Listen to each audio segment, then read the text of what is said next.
All right. When I started reading the Bible, found that my favorite book was Ecclesiastes. So I want to visit with that for this sermon.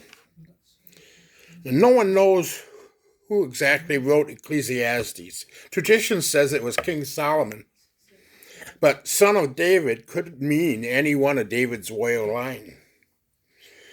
But we'll see a hint of who this person is later on. The title comes from the Greek word ecclesiastes, the assembly, the spokesman. Ecclesiastes, sometimes translated as the preacher or the teacher, is addressing a gathering. What can we tell about this spokesman from reading the book? He sounds like an old man who has searched for meaning in many different ways. And realizing that he won't live forever, he looks back over his life in order to help younger people get their priorities straight.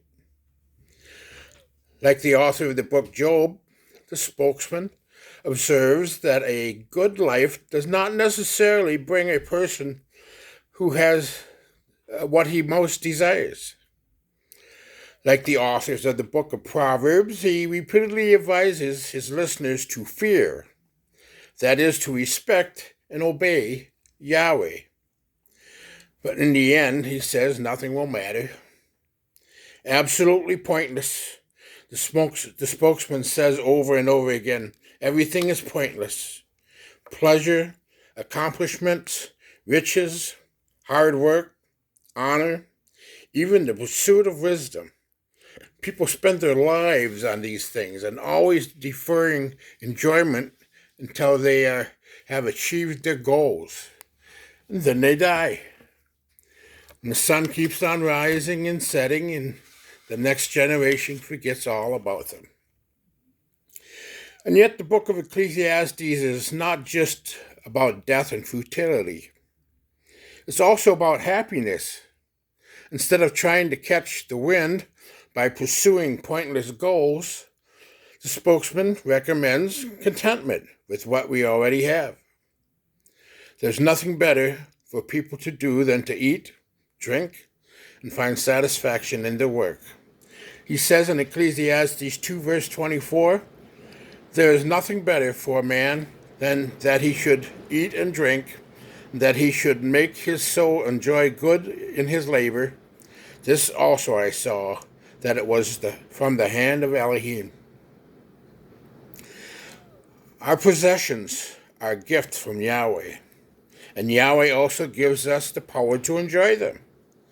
In Ecclesiastes 5:19, every man also to whom Elohim has given riches and wealth, and has given him power to eat thereof, and to take his portion, and to rejoice in his labor. This is the gift from Elohim. So I recommend the enjoyment of life. People have nothing better to do under the sun than to eat, drink, and enjoy themselves. Ecclesiastes 8:15. Then I commended mirth, because a man has no better thing under the sun than to eat and to drink and to be merry, and that shall abide with him of his labor the days of his life, which Elohim gives him under the sun. And don't wait too long to do this, he warns. You young people should enjoy yourselves while you're young. In Ecclesiastes 11 verse 9, it says, rejoice, O young man, in thy youth, and let thy heart cheer thee in the days of thy youth, and walk in the ways of thy heart, and in the sight of thy eyes. But know thou that for all these things Elohim will bring thee into judgment. Then the book closes with a haunting poem that begins, remember your Creator when you are young. Ecclesiastes 12, starting in verse 1. Remember now thy Creator in the days of thy youth, while the evil days come not, nor the years draw nigh, when thou shalt say, I have no pleasure in them, while the sun, or the light, or the moon, or the stars be not darkened, nor the clouds return after the rain, in the day when the keeper of the house shall tremble, and the strong men shall bow themselves, and the grinders cease, because they are few, and those that look out of the windows be darkened, and the doors shall be shut in the streets when the sound of the grinding is low. And he shall rise up at the voice of the bird, and all the daughters of music shall be brought low. Also, when they shall be afraid of that which is high, and fears shall be in the way, and the almond tree shall flourish, and the grasshopper shall be a burden, and desire shall fail, because man goes to his long home, and the mourners go about the streets. Wherever the silver cord be loose, or the golden bowl be broken, or the pitcher be broken at the fountain, or the wheel broken at the cistern, then shall the dust return to the earth as it was, and the spirit shall return unto Elohim who gave it. Vanity of vanities, says the preacher, all is vanity. Moreover, because the preacher was wise, he still taught the people knowledge. Yea, he gave good heed, and sought out and set in order many proverbs. The preacher sought to find out acceptable words, and that which was written was upright, even words of truth. The words of the wise are as goads, and as nails fastened by the masters of assemblies, which are given from one shepherd. Further, by these, my son, be admonished, of making many books there is no end, and much study is a weariness of the flesh. Let us hear the conclusion of the whole matter. Fear Elohim, and keep his commandments, for this is the whole duty of man. For Elohim shall bring every work into judgment, with every secret thing, whether it be good or whether it be evil. Yahweh has given us a beautiful world and only a few years in which to appreciate it. Ecclesiastes reminds us to pay attention to the good things we have right now and to thank Yahweh for them. In Ecclesiastes 1 verse 1, the words of the preacher, the son of David, king of Jerusalem. Verse 1 identifies the author as son of David, not Solomon. The Hebrew word that is translated preacher is a word that means a collector of sentences. It can mean a preacher, a lecturer, a public speaker, or a debater. So the verse could read the words of the debater, the son of David, king of Jerusalem. These words is used 7 times in the Old Testament, all of them in the book of Ecclesiastes. In verse 2, vanity of vanities, says the preacher, vanity of vanities, all is vanity. These verses strike the keynote of the whole book of Ecclesiastes. And using this expression, vanity of vanities, the author indicates the unity of the book. If you look at the world from a view that there is no Elohim, then all will be vanity. Life without Yahweh makes no sense. It has no purpose. The word translated vanity in its primary meaning denotes breath or vapor. The word vanity literally means that which vanishes. It's nothing. You go to get it, and it vanishes. It's not there. It's an emptiness. It occurs 37 times in this book. In verse 3, what advantage does man have in all his work which he does under the sun? If there is no Elohim, if there is no future reward or punishment, if there is no heaven or hell, what difference does it make? He is toiling in vain. Charles Ellicott said, man is perpetually toiling, yet of all his toil there remains no abiding results. The natural world exhibits a spectacle of unceasing activity, with no real progress. The sun, the wind, the waters are all in motion, yet they do but run around and nothing comes of it. The phrase under the sun refers to the natural world. In Ecclesiastes 1:4, a generation goes and a generation comes, but the earth remains forever. What this is, the life of a man upon the earth compared to the age of the earth. Many people come and go, and the memory of them is soon past. If I were to mention the name Xerxes from 519 to 465 BC, I venture to say that most in this generation would not know it. Yet he was ruler of the most known world in his lifetime. John Trapp said, Xerxes, looking upon his huge army, wept to think that within less than 100 years, not one of these many should be left alive. Mortality is the stage of mutability, where man is but the dream of a dream, but the generation of a fancy, but an empty vanity, but the curious picture of nothing, a poor, feeble, unable, dying flash. How then can he here work out unto himself a happiness worth having? Why should he lay up and load himself with thick clay, as if his life were riveted upon eternity? In verse 5, also the sun rises and the sun sets, and hastens to its place to rise again, there again. The things in nature are always in motion, yet they never change. The sun rises and the sun sets only to rise again. Over and over again, this happens and does not end. In verse 6, blowing towards the south, then turning towards the north, the wind continues swirling along, and on its circular courses, the wind returns. The wind continues to blow, coming out of the south, heading towards the north, then turning around and headed to the south. Then it will be calm, but don't worry, it will blow again. And that's what it does. It never stops.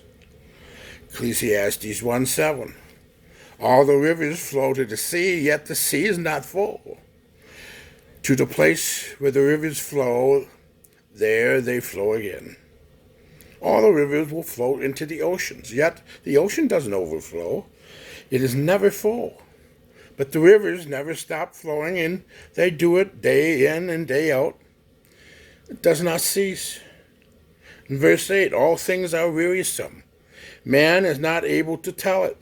The eye is not satisfied with seeing, nor is the ear filled with hearing. All things wear us out. The eye sees, yet it wants to see more. And we hear things, and we want to hear more. It's been said, it is impossible to calculate how much anxiety, pain, labor, and fatigue are necessary in order to carry on a common operation of life. But the endless desire of gain and the endless curiosity of unfitness, a variety of results, causes men to labor on.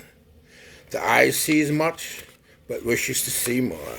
The ear hears of many things, but it continues to have the actual knowledge of them.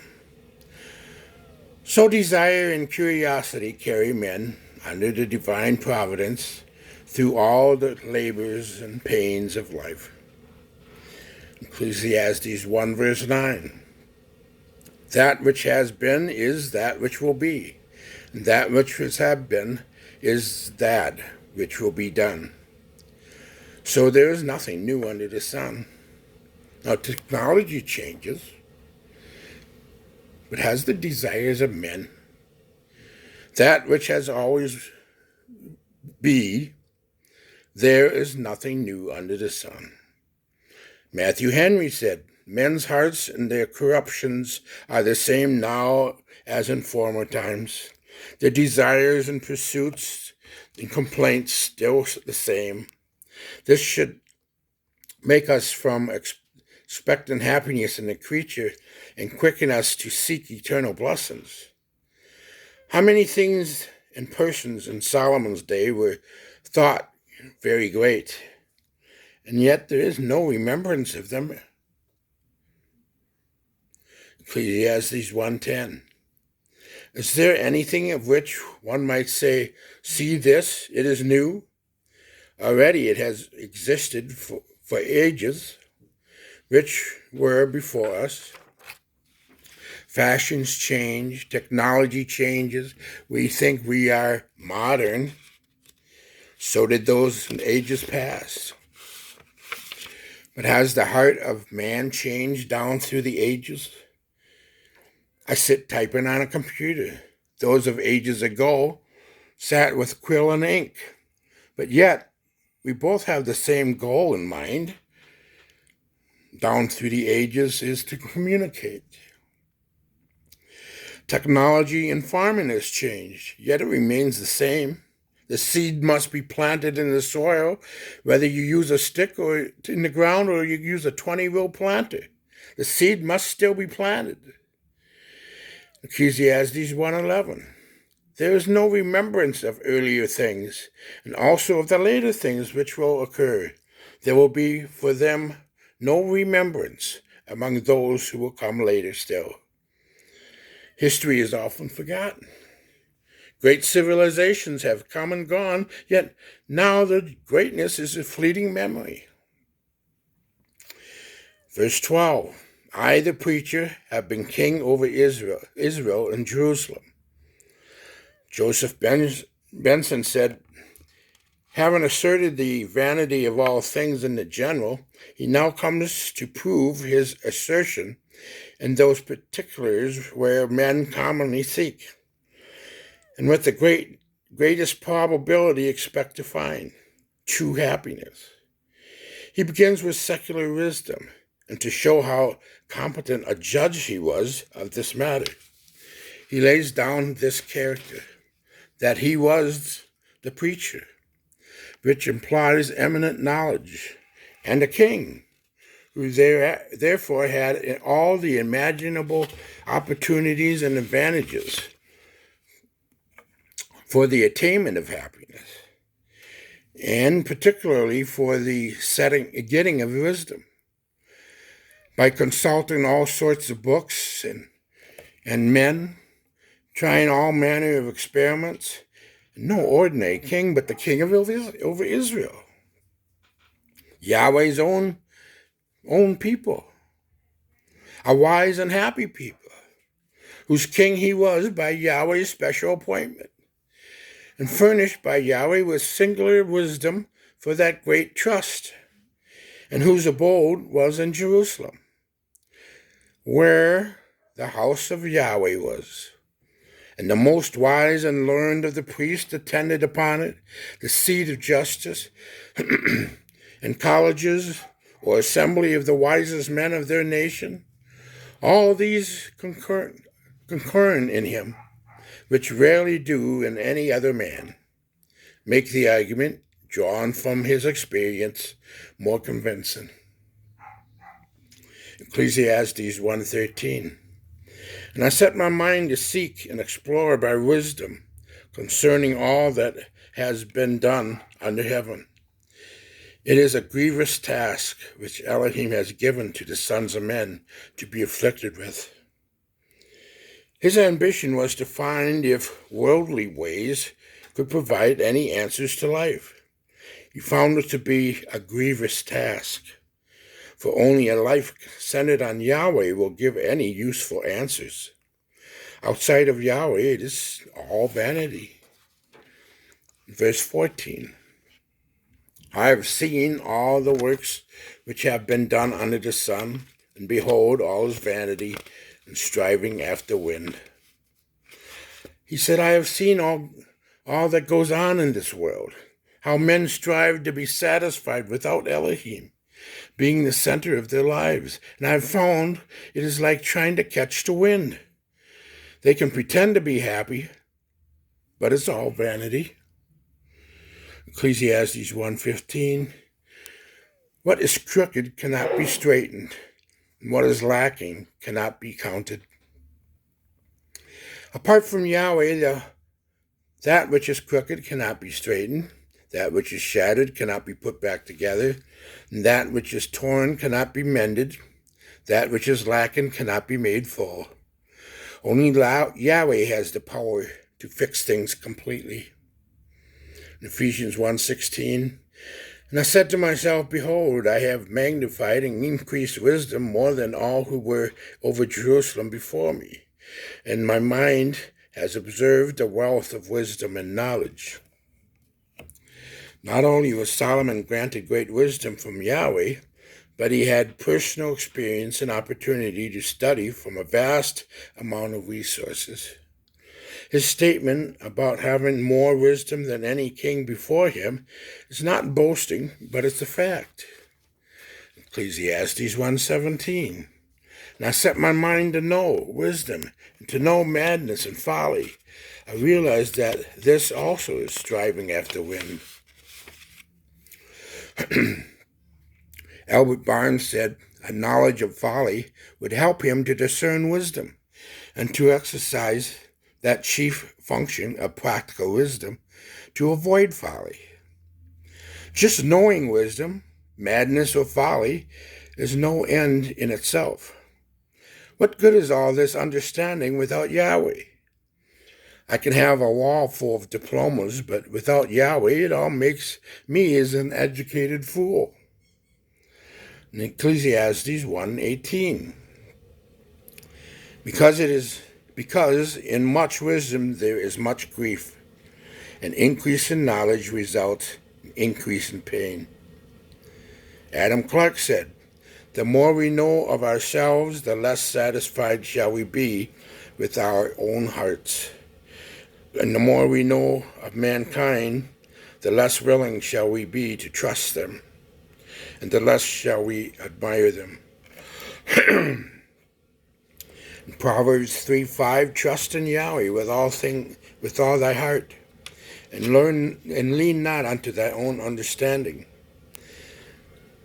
Psalms 146:3, put not your trust in princes, nor in the Son of Man, in whom there is no help. In Isaiah 19:2, behold, Yahweh is my salvation. I will trust and not be afraid, for Yahweh is my strength and my song. He also has become my salvation. In Proverbs 3:1, my son, forget not my law, but let thy heart keep my commandments. In Proverbs 4:4, he taught me also, and said unto me, let thy heart retain my words, keep my commandments, and live. Ecclesiastes 12:13, let us hear the conclusion of the whole matter. Fear Elohim, and keep his commandments, for this is the whole duty of man. For Yahweh shall bring every work into judgment, with every secret thing, whether it be good or whether it be evil. Yahweh bless you with mercy, with knowledge, and with peace.